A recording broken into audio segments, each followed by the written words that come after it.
not just myself, but I've seen him create masterpieces for people who come to him with ideas saying, well, I seen this hat on a movie. I seen this hat in a magazine. Can you recreate it for, and he does it in such a authentic, way that, connects you in essence with the hat. And, Berto is a person that, is almost like kin to me, just his passion alone is something that you would love about him. So yeah, he's great people. Thank you. Next question, Chris Ryan, followed by Mike Reese.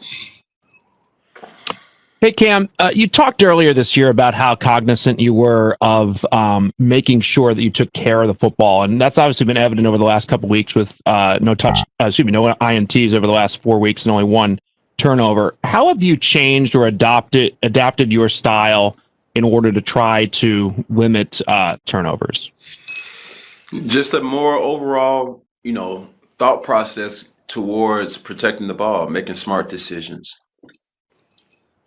And is it that much of a change? Is it that much of a mental approach that has had to adapt, or is it just basically just more attention to detail? Just more attention to detail.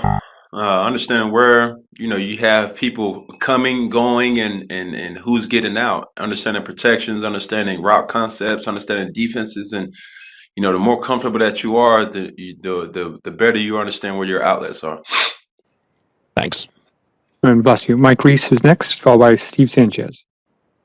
Cam, what type of connection have you had with Kyler Murray, if any? And what are your thoughts on what he's done since entering, I guess, the league or even before that? Kyler's a person who, is electric. And, I've had the opportunity to see Lamar. I had the opportunity to, to play against, obviously, Deshaun last week. And, those guys and Kyler this week, it's just fun to play against a guy like that, as well as, knowing that the game is kind of turning to that style of quarterback who can not only attack you with the legs, but as well as, as potent with his legs as with his arm as well. Cam, have you had a chance to talk much with him? Like, have you guys had much of a connection before? No, sir. Next question, Steve Sanchez, followed by Megan O'Brien. Happy Thanksgiving, Cam. Hope all is well, bud. Yes, sir. Happy Thanksgiving to you too. Cam, I got to ask you a Thanksgiving Day question. What's Cam Newton's favorite dish on Thanksgiving? Ooh, I'm a dessert guy. So, whatever Mom Dukes whips up, red rice is always good. You know what I'm saying? Something that's a family signature dish. We got collard greens, but obviously these are catered to the veganism that, I eat. So, yeah, those. Megan O'Brien, followed by Phil Perry. Hey, Cam. So Sony Michel has been back out on the practice field with you guys, and he was elevated to the active roster. He didn't play on Sunday, but what have you noticed about Sony since he's made his return? He's got fresh legs, and we're anticipating, him, and just to have so much firepower in that running back room, man. Obviously, it's devastating to hear about Berkey, but for us, you can't replace a guy like that, and Sony brings something that, a lot of running backs don't have. That may be experience, that may be big playability, that may be just his understanding in this offense, and we're going to need all of that here moving forward. 3 final questions. We'll start with Phil Perry, followed by Mike Giardi. Hey, Cam, you mentioned that the game is going to that style quarterback, Lamar Jackson, Deshaun Watson, now Kyler Murray this week for you guys. Do you view it almost as a prerequisite now to play your position, that guys have a certain level of athleticism? Obviously, those 3 we just talked about are pretty elite as far as that goes. But is there something about today's game that requires that quarterbacks be good athletes? I don't want to say that. it's different ways to skin a cat. That's the old cliche saying. You just got to understand the system. It just depends on what system you're in. A lot of quarterbacks may not be athletic like those guys that you mentioned, but they're still effective. And as long as you have a great understanding of what your offense is trying to do, that's what it pretty much comes down to. Cam, just as a quick follow-up, have you noticed over the course of your time in the NFL that defensive linemen have gotten more athletic? Yeah. I mean, going against certain players and certain defenders who are running, if not faster than you, fast as you, you know, and I'm not just talking about defensive ends. I'm talking, three techs, shades, nose tackles. Guys are just, freakish athletes these days, and you just have to have an edge in some way in some category of your game. Thanks, Cam. The last two questions will be Mike Giardi and Mike Reese.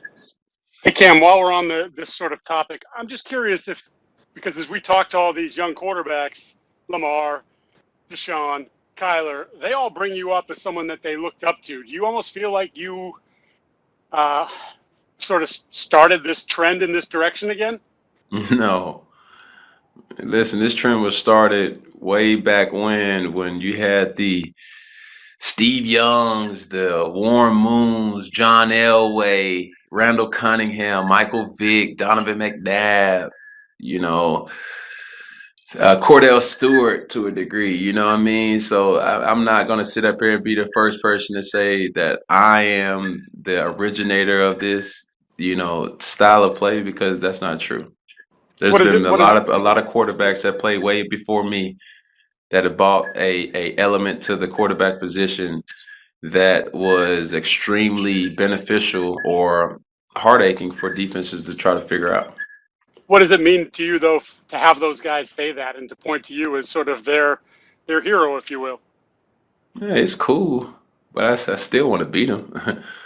Yeah, so I'm pretty sure they could say the same thing about me, and that's why we play this game. It's a mutual respect, but just like any competitors going against each other, you want to see that person do good until you play them, and then afterwards, it is what it is. Final question, Mike Reese.